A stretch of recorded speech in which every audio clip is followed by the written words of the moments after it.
Hello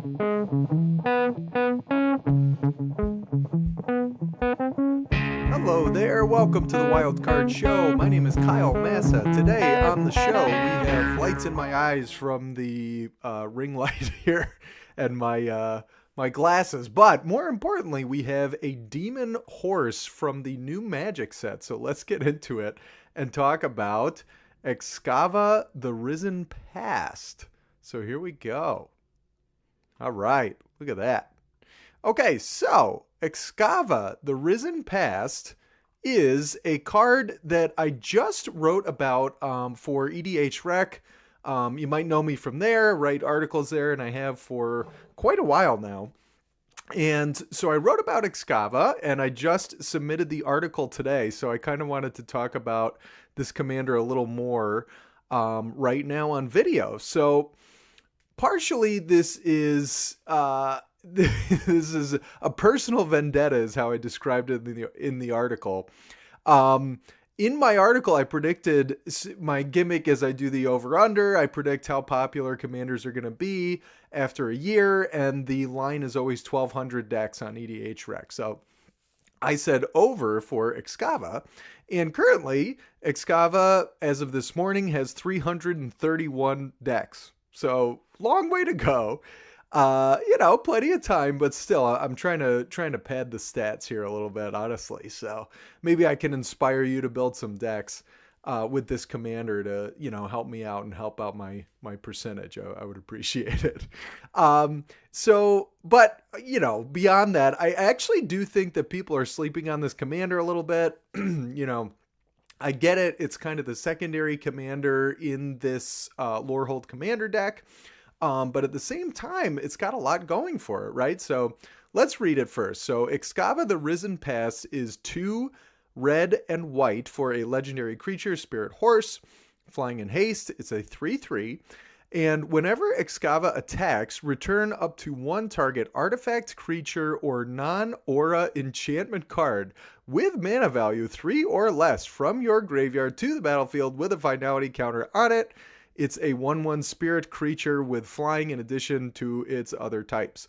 So that was a gigantic run-on sentence for that first one that your, grade school English teacher would be just offended by. But honestly, aside from that, I really like this commander. So I like that it costs 4 mana. I feel like that is a sweet spot for a lot of commanders. Because, you can have it as early as turn 2 if you have a turn 1 Soul Ring, or you can get it as early as turn 3 if you have like a turn 2 Arcane Signet or, some sort of 2 mana rock, which is, admittedly more likely, but still it's kind of a nice clean curve right there.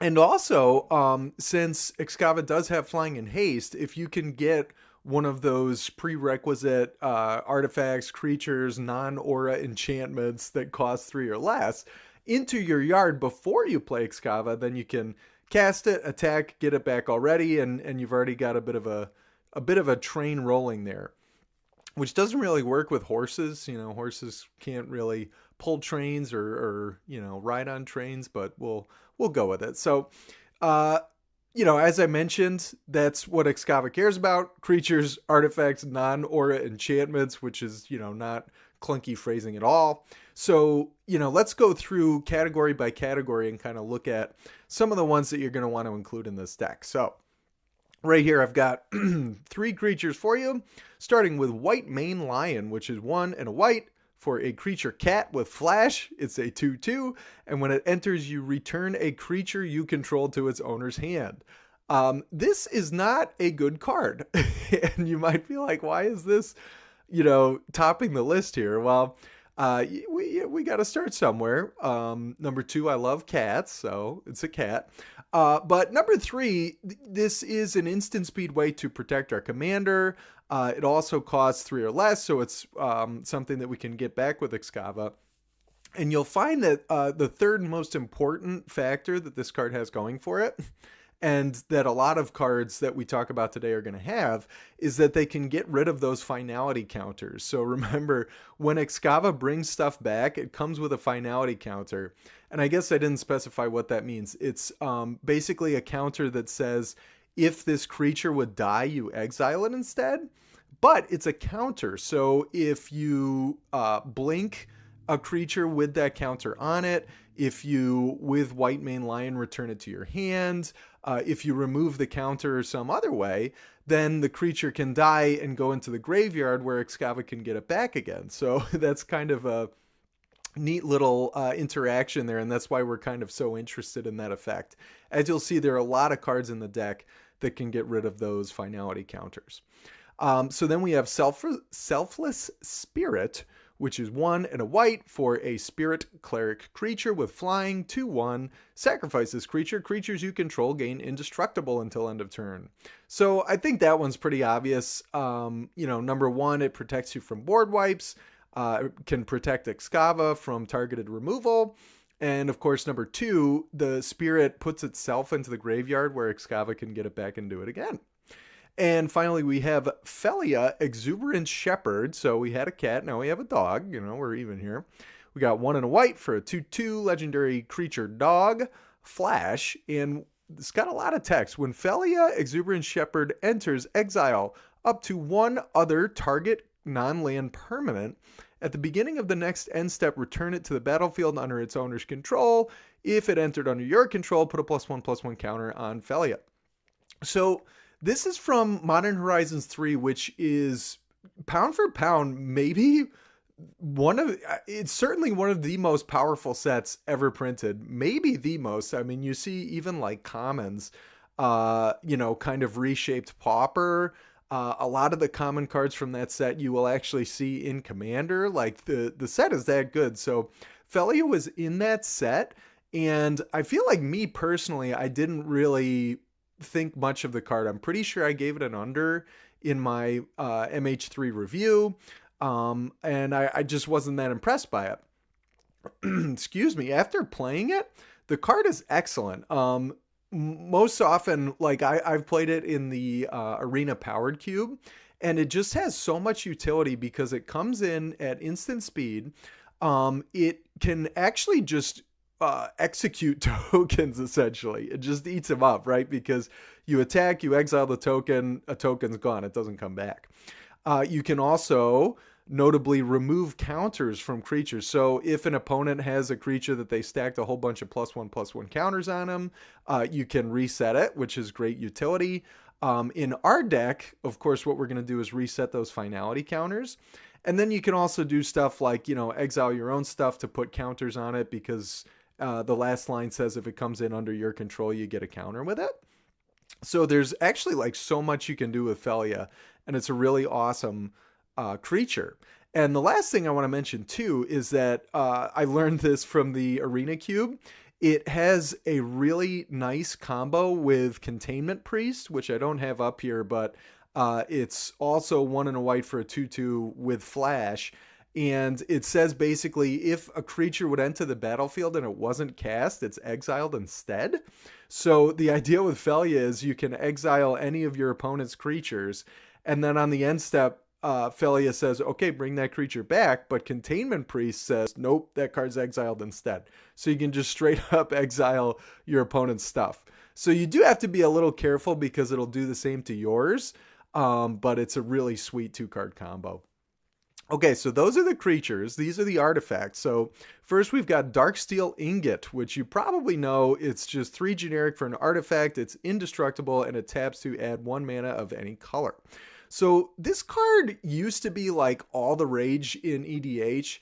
It's certainly been power crept. It survives a Vandal Blast, but there are like so many better versions of this card that have been printed. But I like it in this deck because, number 1, it ramps. And it's not quite perfect because we don't care so much about the 3 mana spot in the curve. We would prefer to go 2, skip 3 into 4, right? Because then we can cast Excava. But it still does add mana. The best thing, though, is that you can almost treat it like an indestructible Birds of Paradise, because if Excava brings it back, it's a 1/1 spirit. But of course, it still says indestructible on it, and it still taps for 1 mana of any color. So maybe a little more cute than good, but I do like that. Wayfarer's Bauble. This is a similar card. Used to be all the rage, not so much anymore. But it's 1 mana for an artifact. You can pay 2, sack it to basically rampant growth. I like that, in this deck, you can kind of double up on that effect.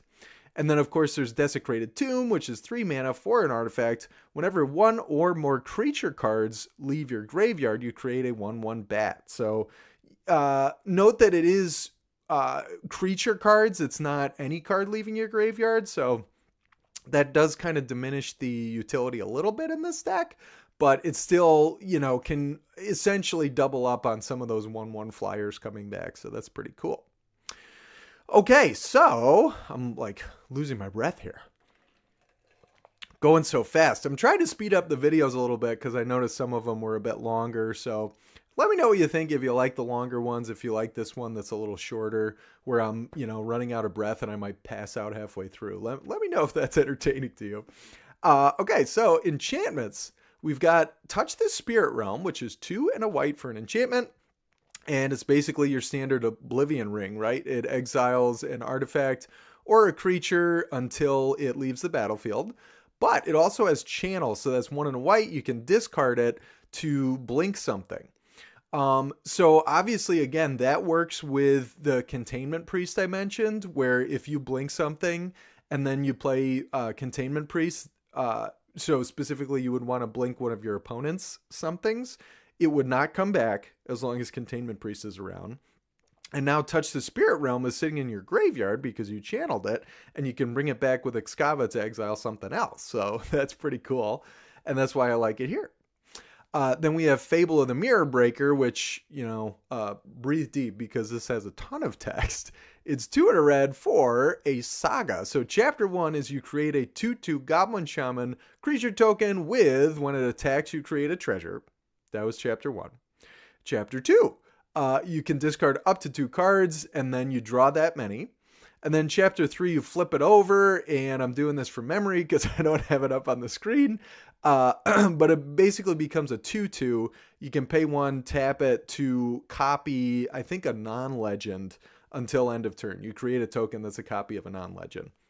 So honestly, this deck I would put in any red deck. It's hard for me to think of a red deck that doesn't want one of these wild abilities, let alone all of them, especially for 3 mana. But I like it here because note that, so let's say that you played the Fable and it died, then you brought it back with Excava. When it hits chapter 3, it exiles itself, meaning, once again, that finality counter would go away, so you can just bring it back again. So it's almost got extra utility on top of all the stuff it already does. So it's an incredible card. I would definitely recommend that one. And finally, Urza's Saga, which is another saga, as the title implies. And, it says chapter 1, Urza's Saga taps for colorless. This is such a weird card because I should go back. It's actually an enchantment land. It's a saga, but it's also a land. And I believe it's the only one in the game, at least for now. So chapter 1 is it taps to add a color, or a colorless, Chapter 2 is it gains the ability to tap to create a 0/0 with that gets +1/+1 for each artifact you control. And then chapter 3 is you search your library for an artifact with mana cost 0 or 1 and put it onto the battlefield and then shuffle. So of course, after chapter 3 resolves, this isn't like Fable where it flips into something else. You actually have to sacrifice the saga. But still, you've replaced it with some artifact from your deck. Now, note that it has to have the exact mana cost of a 0 or a generic 1. You can't, fudge that. It has to be that one of those exact costs. But it's still an incredible card, especially because, once again, this is an enchantment, so you can bring it back with Excava. And also, chapter 2 has interesting timing because the trigger goes on the stack, so you actually have the opportunity to pay 2 before it is sacrificed for chapter 3 to get another one of those tokens. So just keep that in mind, that you know, ideally, if you have the 2 mana to spend, you will come away with not only that free artifact out of your deck, but 2 of those Karnstruct tokens, is what people call them. So there was one more note I wanted to mention. Oh yeah, so you might have noticed that recently there was like a Reddit poll or something about the best, or no, I guess the greatest was the criteria. They called it the greatest Magic card printed in the past decade. And Urza's Saga actually won the readers poll. You know, people voted on it. It was a bracket style.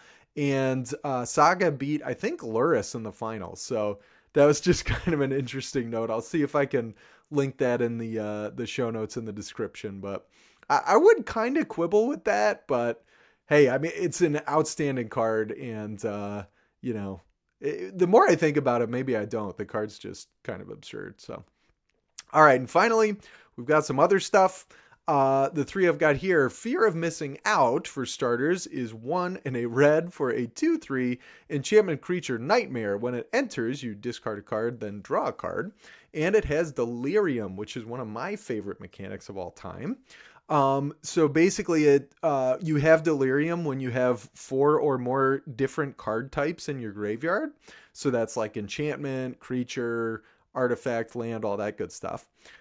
So when FOMO attacks for the first time each turn, if you have Delirium, you get to untap target creature, and then after this phase, there's an additional combat phase.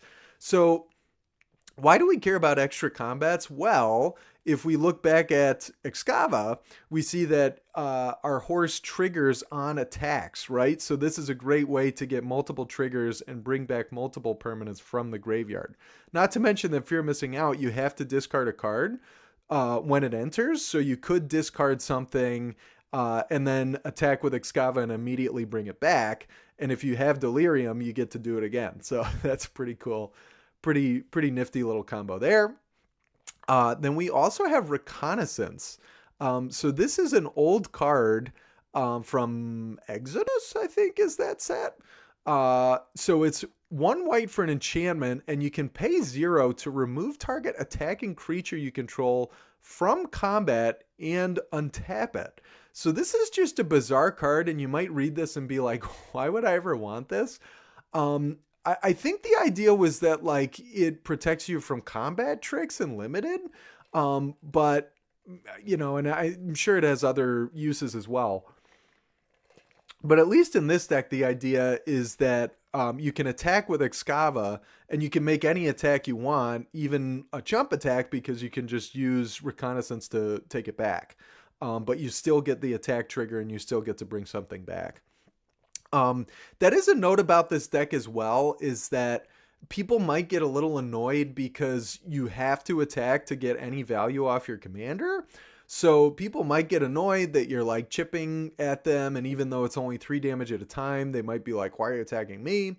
So I wrote in the article, and I continue to think that this deck, you know, will help if you're like a smooth talker and able to like talk people down and sort of explain like, hey, it's nothing personal, I just need the value. But this sort of card also helps because then you can attack without actually damaging anybody, and then it's like they don't really have anything to be mad at. Finally, we have here what is probably the best card in the deck, which is kind of wild to say about a colorless land. But this is Nesting Grounds. It's a land that taps for colorless, and you can pay 1 and tap it to move a counter from target permanent you control onto another target permanent, and you can only do that as a sorcery. Now, why is that so good? Well, once again, finality counters. Again, the counter says if this thing would die, it's exiled instead. So with Nesting Grounds, you bring something back with Excava. It's got the finality counter sitting on it. You use Nesting Grounds to move it onto some problematic permanent that your opponents control. And now whenever it dies, it's exiled, which is really sweet. And note that it is permanent. So you could put this on like, Ristic study or something. And when somebody destroys it, it's exiled instead, so it's not coming back. So that is an incredible card and a massive overperformer in this deck. So that's it. We're at 20 minutes. Get on your horse and ride, to paraphrase Queen. That is Excava the Risen Past. So like I said, as I'm recording this, I just submitted the article this morning.